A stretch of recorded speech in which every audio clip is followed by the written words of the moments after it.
All right, this is your 2-minute warning. 2 minutes. You got 2 minutes.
All right, if you guys can head to your seats, we can get started. Hi, and welcome to the fifth and final night of the Senior Thesis Competition here at Veritas Academy. My name is AJ Hannenberg, and I am the Thesis Department Head here at Veritas. Quintilian defined an orator as a good man speaking well, and that's, in the ideal, what these presentations are. But speaking well isn't quite a good translation. It would be more like speaking good, as in speaking good into the world. And that's what we try to produce here, is a student who can bring good into the world through their words. It's our aim, and it's why I'm still a teacher. Each presentation tonight will be 20 minutes long, followed by a 20-minute question and answer period from our illustrious panel, who no longer has their advisor or the friendly Mr. Donaldson on it, so a tougher crowd. If they hit 20 minutes during their presentation, they'll hear this sound, which means they have 1 minute to wrap it up before we start bringing up the music. They're competing for a $2,000 scholarship, which will be awarded at graduation. They're evaluated not by the panel in front of you, but by the thesis team, which is scattered around the room. It includes myself, Graham Donaldson, Catherine Ball, Zeke Pickering, and Ashlyn Thompson.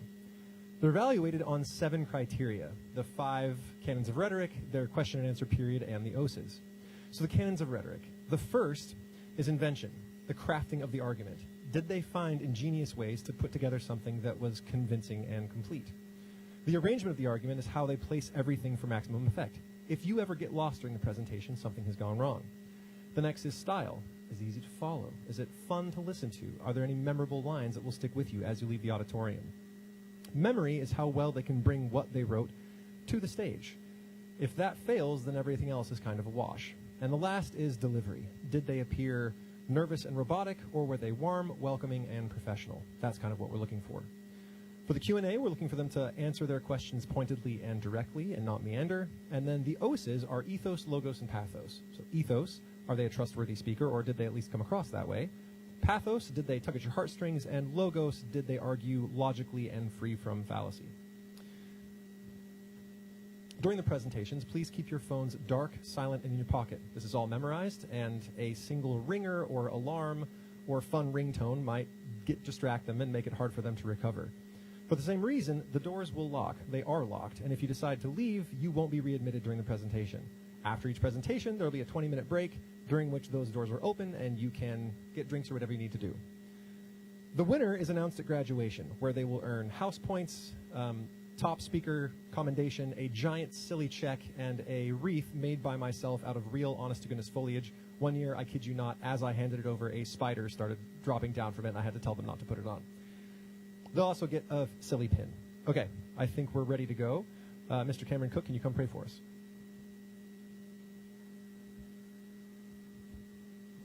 Let's pray. Heavenly Father, thank you so much for tonight. Thank you for the opportunity for our students to use the talents and the gifts that you have given them to speak well. Lord, you tell us in your word to be ready in and out of season to give a defense for the gospel. And Lord, just like AJ, Mr. Hannenberg said, Lord, I pray that they would use these gifts that you have given them for your glory to bring your truth, goodness, and beauty into the world.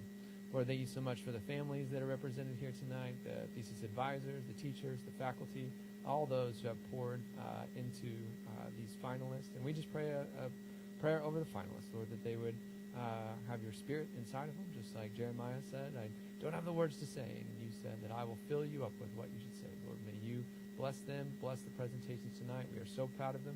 And it's your name we pray. Amen. Thank you, Mr. Cook. Please welcome to the stage for the second time, Miss Allison Prater with her thesis, There Are No Trash Cans in Space, Why We Need to Clean Up Space Debris. Let's give her a hand.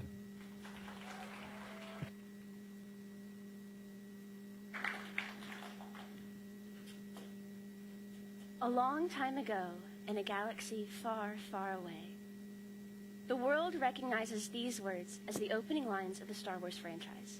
Their flagship film, A New Hope, ends with a Death Star exploding into fading spots of light. Hollywood's earned their reputation for depicting life inaccurately. And a not so long time ago, in a galaxy very much our own, we discovered what really happens when large metallic objects explode in outer space. Creating a similar result to Luke's missiles, an anti-satellite weapon, or ASAT, is designed to destroy satellites. In November 2021, Russia conducted an ASAT technology test on one of their own non-operational satellites that had been in orbit for 39 years. This test succeeded, and such large-scale destruction generated over 1,500 pieces of trackable space debris. This debris hindered ISS activities, and 6 months later, UT professor Marie Bajaj reported, quote, Starlink satellites have evasively maneuvered nearly 2,000 times to avoid a predicted likely chance of collision, end quote. Satellite crashes are legitimately out-of-this-world problems, but utilities like banking, GPS, national defense systems, and smartphones rely on satellites to function.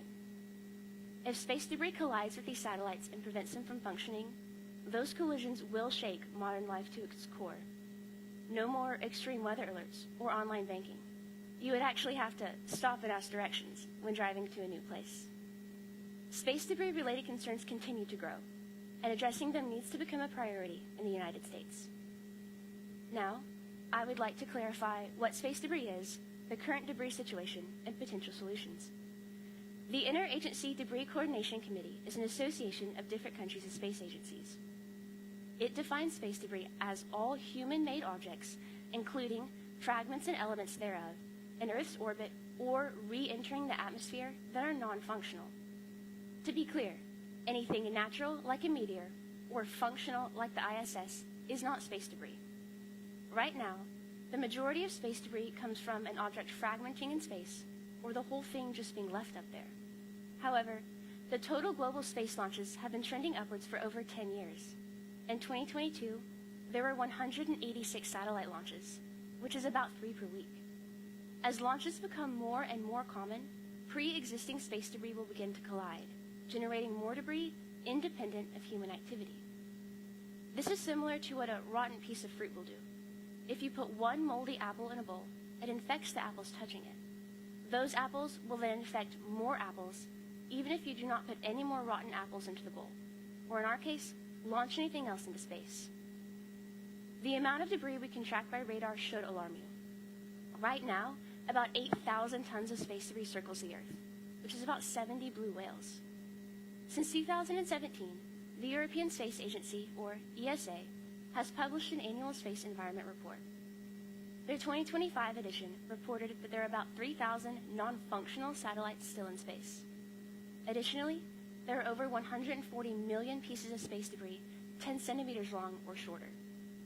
10 centimeters sounds inconsequential compared to an entire satellite, but those smaller debris pieces can hit 22,000 miles per hour. It's about Mach 30 times the speed of sound. For reference, in Top Gun Maverick, Tom Cruise pushes his fighter jet to barely Mach 10. At Mach 30, a 1 centimeter paint fleck inflicts the same level of damage as a grizzly bear running 60 miles per hour here on Earth. This debris has punched holes in the ISS, and it needs to be dealt with. The saying, "What goes up must come down," applies to space as well as Earth. Everything in Earth's orbit will eventually slow down enough to deorbit, that is, to re-enter the atmosphere. Most debris re-entering our atmosphere does so without a controlled or planned landing path. We call this an uncontrolled re-entry. As of 2018, uncontrolled re-entries happen about once every 36 hours. Scientists are actively researching ways to collect space debris. Space debris mitigation methods fall primarily into two categories: passive debris removal systems and active debris removal systems. From now on, I will refer to these as PDR and ADR. PDR utilizes technologies to decelerate a spacecraft until it can re-enter the atmosphere, whereas ADR directly intervenes to deorbit them. An example of PDR would be a giant parachute that slows a satellite down until it can deorbit. ADR can be as simple as controlling that parachute's path, or as complicated as robotic claws designed to grab debris. Currently, PDR is more common than ADR. The existing level of space debris is a major problem, and in 2025, a group of senators reintroduced the Orbital Sustainability Act. The purpose of this bill is to fund debris remediation and establish practices that preserve outer space's usability. To combat the growing level of space debris, the United States Congress ought to pass the Orbital Sustainability Act for three main reasons. First, this act promotes developing debris remediation technology. Second, this act calls for standardized space travel coordination. This will help prevent satellite collisions, which create large amounts of debris. And third, Congress ought to pass this act because unchecked space debris growth ends in a crisis known as the Kessler Syndrome. To begin, Congress ought to pass the Orbital Sustainability Act because it promotes developing debris remediation technology. As a reminder, this is classified as PDR, passive debris removal systems, and ADR, active debris removal systems. The Orbital Sustainability Act explicitly focuses on ADR development.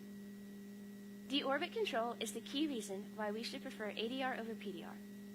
A NASA State-of-the-Art of Small Spacecraft Technology report explains, quote, "Passive deorbit methods require no further active control after deployment, relying only on natural perturbations and forces to deorbit," end quote. As a reminder, uncontrolled reentries happen about once every 36 hours. Space debris is literally falling from the sky, and we can do nothing to change its course without ADR. In 2012, Russia requested Europe close all airspace to avoid an uncontrolled reentry. Air traffic controllers ignored this warning to avoid a €20 million loss.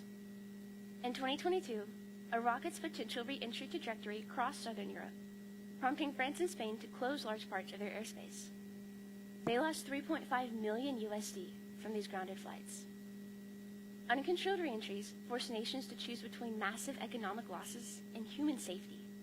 But ADR solves this problem by retrieving debris in a controlled way. The Orbital Sustainability Act allocates $150 million to NASA over the next 4 years to fund ADR development. NASA's base 2026 budget request was $24.8 billion.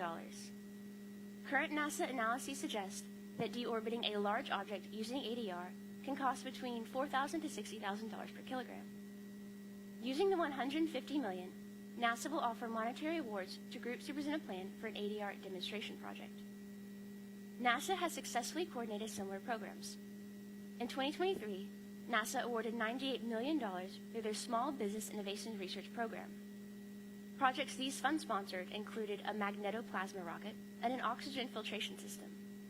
A NASA executive said, quote, "Our program has the responsibility of supporting ideas and technologies that will have impact on NASA's work and strong commercial potential," end quote. Senator Wicker, a sponsor of the Orbital Sustainability Act, said, quote, "We should be empowering NASA to partner with the U.S. space industry in active debris removal technology to tackle space junk threats," end quote. This Act's method pours resources into vetted, non-state actors who will then drive the research and expand the space economy. The CEO of Astroscale, a company focused on reducing space debris, reported to the UN in February 2025 that although ADR missions are essential to fixing the space debris crisis, they are severely underfunded and underincentivized. The Orbital Sustainability Act will help fuel the existing space debris removal companies into a full-fledged industry. Current companies with recent ADR breakthroughs include Remove Debris Consortium partners, who successfully tested net-based and harpoon-based ADR in 2019, and Astroscale Holdings Incorporated, which captured space debris using magnetism in 2021. This year, Astroscale, along with another private group called ClearSpace, is partnering with the UK to deorbit satellites that will naturally deorbit in over 100 years. Even if we could wait until all space debris could deorbit naturally, it would cost tens of trillions of dollars in damage through uncontrolled reentries and continued fragmentation. The space industry needs the financial support provided by the Orbital Sustainability Act for ADR to make a lasting impact. And now on to my next point. Congress ought to pass the Orbital Sustainability Act because it can help prevent satellite collisions by creating space traffic control. And fewer collisions means less debris. Earlier, I shared a story about an exploding satellite. Now, I'll illustrate how colliding satellites are just as dangerous for the space environment. On February 10, 2009, a non-operational Russian satellite collided with an operational American satellite. This collision generated upwards of 1,800 large debris pieces and about 200,000 small ones. A month later, the ISS had to take evasive action to dodge debris directly traceable to this collision. In November 2025, Chinese astronauts in outer space found cracks in the capsule that was supposed to take them home. And China's space agency attributed these cracks to space debris. Those astronauts returned home after a 9-day delay. And this incident highlights how space debris threatens human life, not just on personal equipment. In 2006, there were about 500 near misses per month between satellites and debris.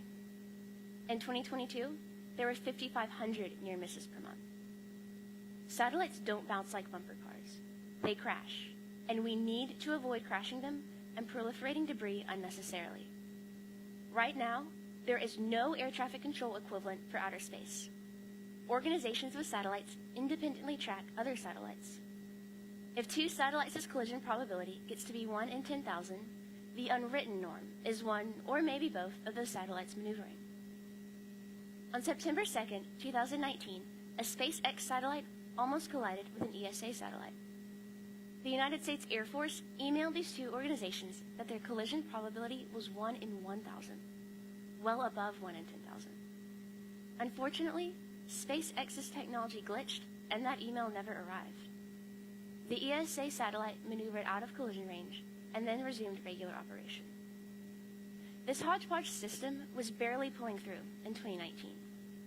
In 2024, there were 10,000 satellites in orbit. By 2030, the ESA predicts there will be 100,000 satellites. We need space traffic management to avoid active satellite collisions. Part of the Orbital Sustainability Act includes the Department of Commerce leading a project to develop space traffic control norms and gives them the freedom to pursue the system they think best. The DOC will be supported in this by the FCC and the National Space Advisory Council. A recent presentation at the Advanced Maui Optical and Space Surveillance Technology Conference reported on several key areas of space traffic management that need improvement. These improvements range from establishing rules of the road for outer space to studying how space weather affects satellite operations. Because the Orbital Sustainability Act doesn't explicitly focus in on one aspect of space traffic management, experts will have government approval to officialize their work, but still retain the flexibility to address concerns in an appropriate manner. We need space traffic management for satellites to continue function and astronauts to keep coming home. And finally, Congress ought to pass the Orbital Sustainability Act because unchecked space debris growth ends in a crisis known as the Kessler syndrome. The Kessler syndrome references a point where we've overcrowded space.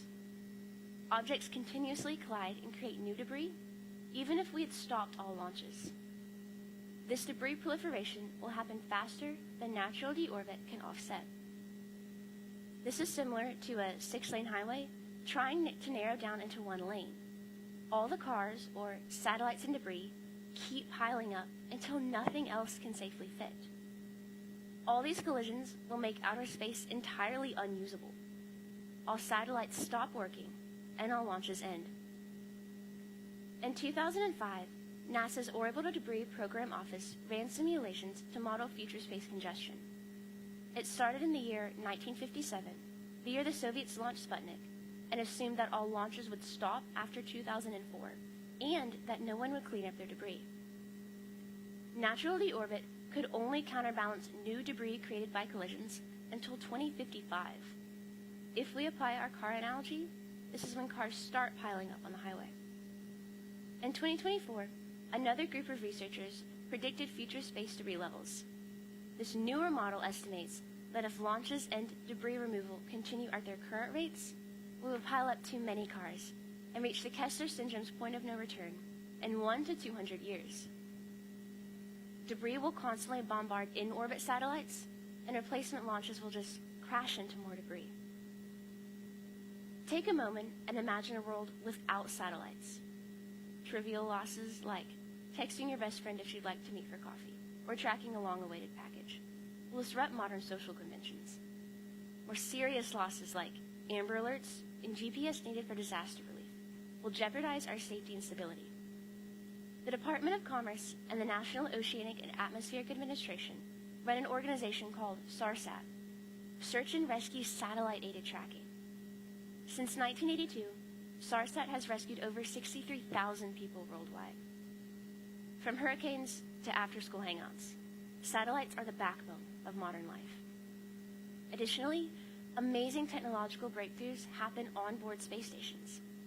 For example, astronauts on board the ISS use a special type of X-ray in their telescopes, and those X-rays actually create safer and more efficient CT scans. The ISS also contains a special type of air purifier, which scientists modified to extend Proteus's shelf life and counteract COVID. If we trigger the Kessler syndrome, there will be no more space stations. We may not think about outer space as often as terrace or roadwork, but spacecraft shapes our lives.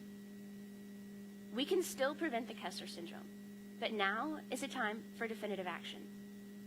Passing the Orbital Sustainability Act will be a major step in this process. It incentivizes ADR development to remove existing debris and space traffic control to avoid future debris proliferation. We need these measures in order to avoid the Kessler syndrome. Those who oppose the Orbital Sustainability Act will ask why we should be spending these resources on space instead of Earth when the United States produces hundreds of millions of tons in solid waste each year. Well, space debris removal efforts are just an extension of on-Earth cleanups. Uncontrolled reentries don't just cause problems with airplanes. Let me tell you a story about when radioactive debris returned to Earth. In 1978, a Soviet satellite decimated the Canadian tundra during a reentry gone wrong. This nuclear-powered satellite split into hundreds of pieces over 600 kilometers. All but one piece was radioactive, and many emitted fatal levels of radioactivity. Additionally, nuclear experts searched over 100,000 square kilometers looking for nuclear fuel residue. This incident highlights how much terrestrial damage space debris can cause. The Orbital Sustainability Act will help us retrieve this debris before it crashes dangerously back into Earth. Others might ask why the United States should be focusing on this now, when space debris is a globally created issue. As of February 2025, the United States, Russia, and China have collectively created 96% of all space debris. And each of us contributed about 1/3 to that 96%. The United States is a primary contributor to the space debris crisis. If we cleaned up our debris, we could reduce the global total by about 32%. The Orbital Sustainability Act will help us solve an American-made problem. The United States must take substantial action to mitigate space debris. To accomplish this, Congress ought to pass the Orbital Sustainability Act for 3 main reasons. This act incentivizes ADR research and development to remove existing debris. Space traffic control will help us avoid future debris proliferation. Finally, if we cannot take control of the space debris situation, outer space will become entirely unusable. Imagine a world where the final frontier just doesn't exist, where the sky is in fact the limit. It wouldn't matter if you understood rocket science or not, because there would be no more rockets. We could shoot for the moon and try to land in the stars, but we'd crash into space debris before we made it far. To infinity and beyond becomes obsolete. I know few, if any of us, have encountered space debris before, but adopting an "if you can't see me, then I can't see you" mindset blinds us to a real and urgent problem. NASA's planning to go back to the moon in 2027, but if things continue as they are, our moon missions are numbered. So please, don't fall for the trap that space is a limitless resource, because if we do nothing to preserve it, we'll destroy a beautiful natural wonder and close off a world full of possibilities. Thank you.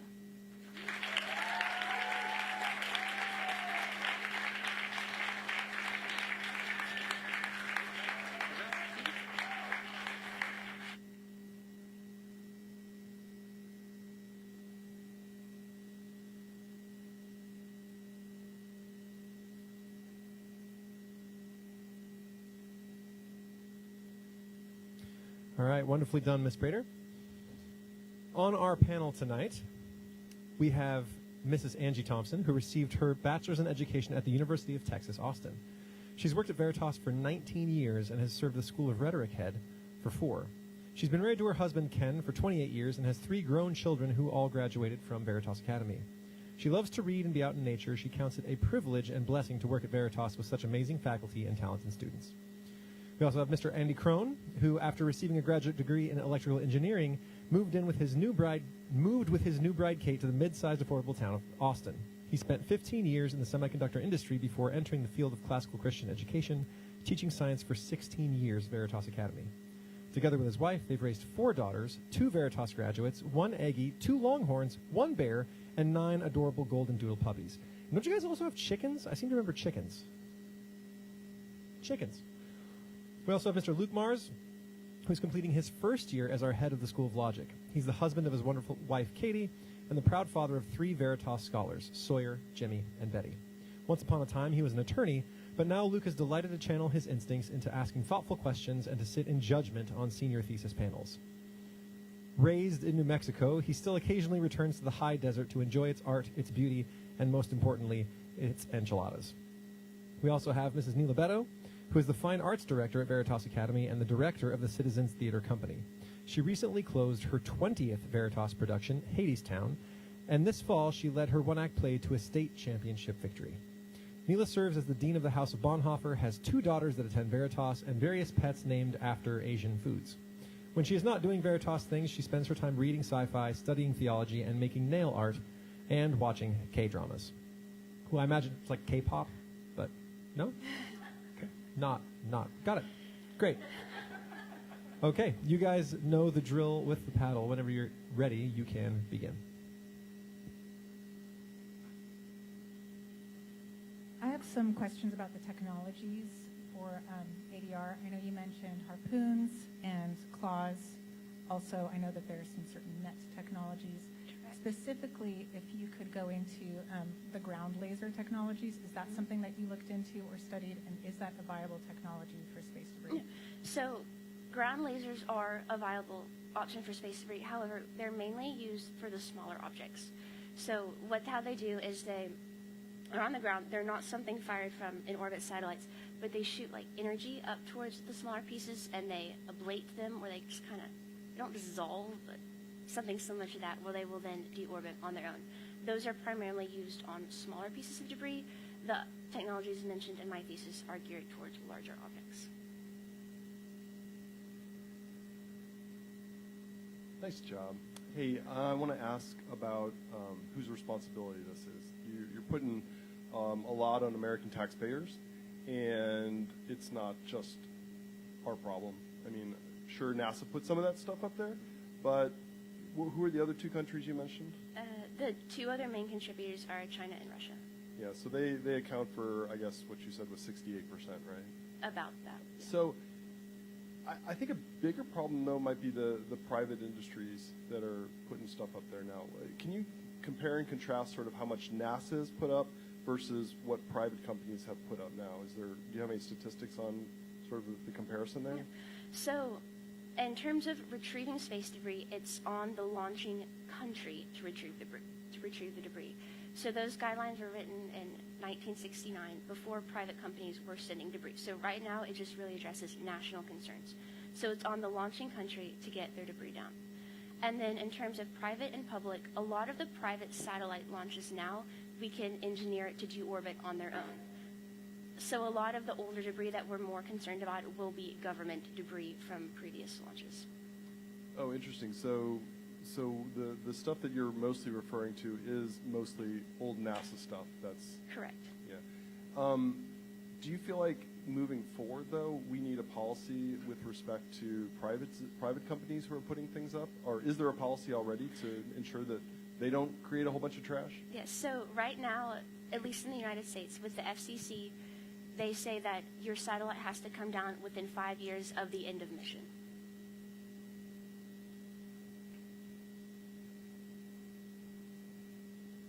Lovely job, Ms. Prater. But how much is this going to cost me? You personally? Well, we can get there maybe. But us, then, how much is it going to cost the United States, and how are we going to share that burden with other countries? So right now, the United States is not necessarily behind, but it's not leading the space debris removal efforts. That's primarily coming out of the European Union. So, and then China and Russia are also, most countries, well, the countries with space debris are contributing to these efforts. So it's not something that the United States would be doing alone. So in my act, the only specific monetary amount is $150 million, which NASA's 2026 budget and initial 2026 budget was $24.8 billion, which dwarfs $150 million. And NASA's budget was less than 1% of the entire United States government spending. So this isn't going to increase taxes, anything major by any means. This is not a large government spending effort. So what exactly was your question? Does that answer it? This is not going to be raising taxes on you. This is not going to be the United States trying to bring all debris down by itself. Gotcha. Okay, I'm tracking with you. Why not then, as a follow-up, sorry, why not make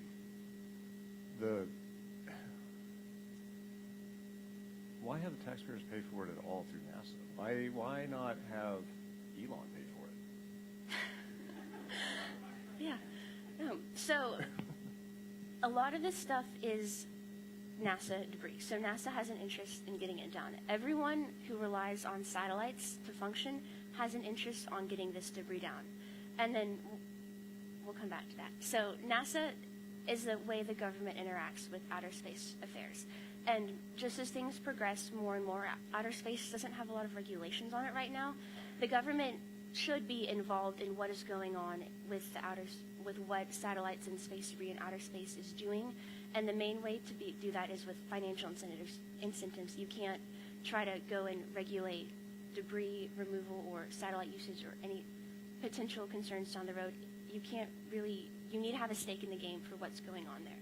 And then also for us in general, so GPS runs through satellites.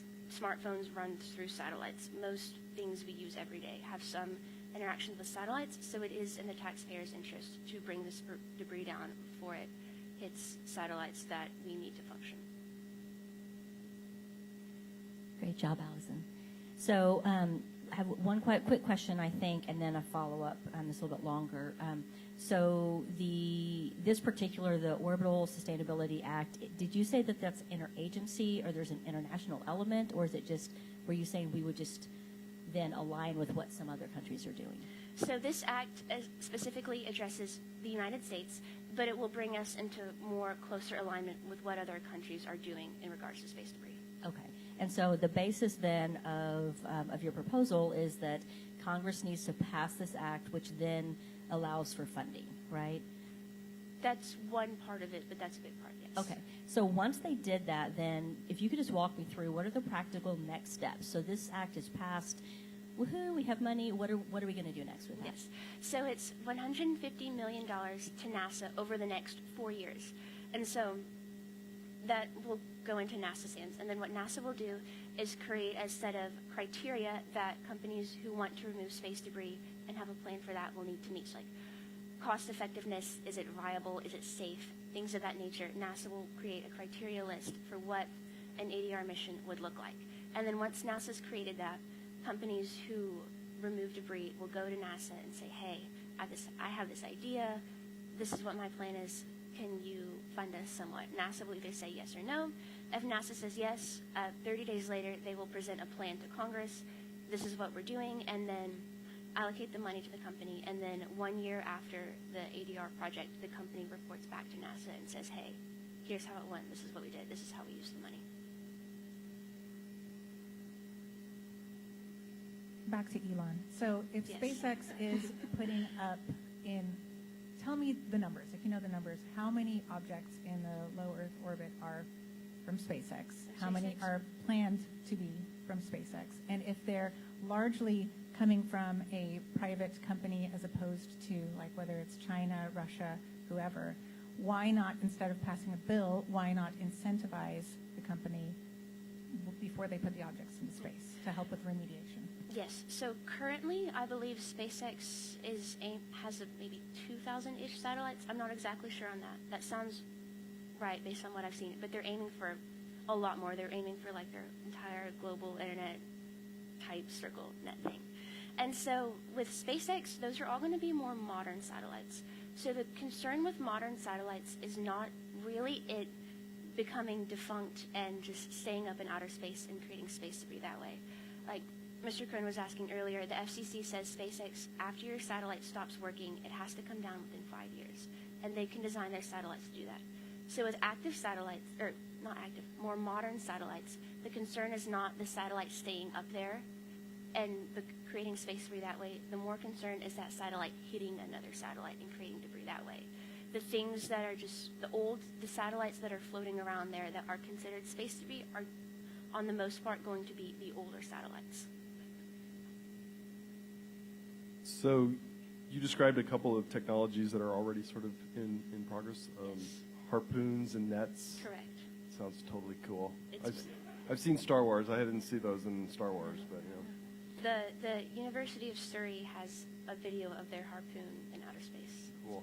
Could you describe, pick one, net or harpoon, just describe what a mission would look like in terms of like going up and retrieving a piece of space debris, and then I have a follow-up question. Yeah, okay, of course. So we'll go with a harpoon. So what that would be, or the initial phases is going to be the same for all of them, is that technology is on a satellite. You launch the satellite. That's going to be called the chaser satellite. So when they tested the harpoon ADR, what they did was they didn't go after any existing debris. What they did was they put their own, removed debris, put their own little object out in space for the harpoon to try to catch. And so the chaser satellite comes alongside the target, fires the harpoon, and then the harpoon tip is designed to have barbs so that they'll like flex and so it doesn't pull back out. And there's a sensor in it that alerts the chaser satellite either we made contact or we did not make contact. If it doesn't make contact, the chaser satellite detaches from the harpoon, and it unfortunately does become another piece of space debris. But But it has a specific tracker on it, so then it's theoretically easier to bring down. When they tested it, it did make contact, and the little sensor said, we made contact. And then what will happen was it will stay tethered to the chaser satellite, which will then, it's a newer satellite, so it has the capability to deorbit both of them and burn up the object in them. Yeah. So I love it. Thank you for that explanation. Sounds totally cool. So the U.S. government would be funding the development of this technology? Partially. Or I mean, you've got a Yes. bill to pass it, and Yes. they're gonna. And so,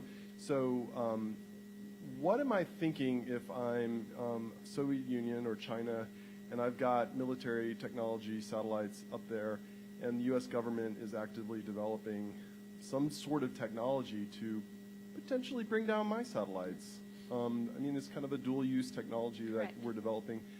What is your response to sort of how do I keep them sort of like not wanting to go develop their own harpoons or nets? that is a very valid concern when talking about active debris removal technology. They do call it a dual-use technology, like you mentioned. So first off, it's not just the United States working on this type of thing. Russia, China, Japan, they're also all working on these things. But in terms of space debris, all the major countries that have defense satellites in orbit are also the major contributors to the space debris problem. And space debris itself can't tell the difference in a Chinese defense satellite and an American satellite. So it is in the interests of all these major nations who have the ability to develop this type of technology, because space debris is a common threat to all of the countries. And it's just, yes, there is the potential that it does take out another country's satellites. I'm not done. It's taking out or causing another country's satellite to stop working isn't exactly going to be a covert operation. So if you did do that, the entire world would know that Russia just harpooned America's defense satellite. No one really has a great answer so far as to how do we prevent that from happening, besides someone else doing it to your satellite. But space debris is something that will eventually do that on its own, even if no one's directing it. I was going to call both of you huge nerds, but I got to be honest, countries harpooning each other's satellites like some kind of sort of crazy Wild West does sound pretty cool, in the words of Mr. Crone. Go ahead. Allison, I want to talk about timeline a little bit. The Kessler Syndrome. syndrome. Kessler syndrome. Call it syndrome. That is, I think you said it was 100 to 200 years Correct. in the future. That's a pretty big range. Is it possible that it could happen sooner? Yeah, so what that model did was it graphed like the changes in space debris as the derivative of function that combines like fragmentation, launches, debris removal, things like that. So the way you would accelerate that timeline is continuously launching things at a faster rate, but not removing debris. So if SpaceX keeps launching all their satellites and we don't have the ability to bring old debris down, then that will happen faster. Thank you. Okay, makes sense. This is kind of a follow-up there. It's about time also, and I'm wondering, does this industry that NASA is proposing to create put itself out of business? Because if they do really well, there's no more debris. Correct. And that's a good thing, but does it also disincentivize the development? No, I wouldn't say so, because I mentioned earlier there are about 3,000 non-functional satellites in outer space. It's going to be 3,000 missions to get those satellites, and then there's also discarded rocket bodies, and then there's the smaller debris pieces that are small enough, that are big enough to catch, but wouldn't be classified as a whole satellite. So that's going to be a long way in the future before that happens. So we would get to the point where debris we would, at the rate things are going, we will probably get to the Kessler syndrome or concerningly close to that before that business burns itself out. And then by the time we would get to it eliminating itself, we wouldn't necessarily have to discard all of the technological advancements they've made. We've seen industries shift from like wartime to peacetime and what they're doing. So you could shift like space debris removal to, I don't know, maybe undersea debris removal. Question more about a little bit more about the ADRs and the costs for the ADRs, Yes. and a little bit more about. I mean, yes, the harpoons sound pretty cool, the space claws sound pretty cool, and so do the lasers. They all sound pretty cool. But how expensive are they, and how many pieces of debris within a year would they be able to collect or destroy within that budget? That's right. So let's start with the lasers. That sounds like maybe your favorite. So we have some already. Creating more of like a widespread laser operating system could potentially cost maybe like $360 million, which is a big upfront cost. But then the renewal cost each year, like the upkeep, could be closer to $15 million, which is still a lot. But those lasers would be able to get rid of, I don't have like a specific number, but daily get rid of those smaller debris pieces. As concerning the bigger object, when removed debris, consortium partners tested their harpoon, it was about $15 million, which again, it's not cheap, but it's not terribly expensive. The robotic claws, they're coming from a group out of Switzerland. They're looking like they're going to finish out more like $100 million. So as things stand right now, at least with the harpoon, that's going to be a one object, one use mission. However, hopefully we'll be able to see it become renewable. We have renewable rockets now as time progresses, so one mission for one thing with a harpoon could cost $15 million. However, Astroscale and NASA predict that some of these objects could cause $4,000 million of damage if they do fragment and hit satellites that we need for the economy. So right now it is sizable, but not super sizable costs, but the preventative cost will eventually outweigh what we could lose in the future. Okay, I want to move a little bit to your second point. You mentioned the possibility of creating more of a standardized space traffic control that right now it's more independently tracked. Is that correct? So how do you imagine, like, what does that look like? Is that like our current air traffic control run by the government? And so how do you imagine that playing out? Yeah. So it wouldn't exactly be like air traffic control, because in outer space you can't really say you're in Canadian airspace now, you're in American airspace now. You're just kind of up there. You're done. So any group dealing with space traffic control will have to deal with private, public, of all nations satellites. So I don't think it shouldn't be something that the FAA or the United States government is running. So we do have some other international organizations. We do have an international air traffic control organization. They don't really do that, but we also have the International Maritime Organizations. We have examples of international organizations working together to schedule and deal with cross-national transportation things. So for space traffic control, I think ideally and what would need to happen is either something running through the UN, or we've had the creation of the Interagency Debris Coordination Committee that's separate from the UN. It's called the ISTMO, what people are proposing, the International Space Traffic Coordination Committee. And so what that would be like delegates from private companies, from public groups coming together and planning this out. So what this act does is it starts initially within the United States. And so it would eventually progress to some type of international organization. What it does right now is it calls for people like the FCC, the National Space Advisory Council, the groups to begin looking at like American satellite patterns to begin creating recommendations for how this could view as like an international and really viable system. Sorry, Mr. Crone, we are out of time. Let's give her a hand.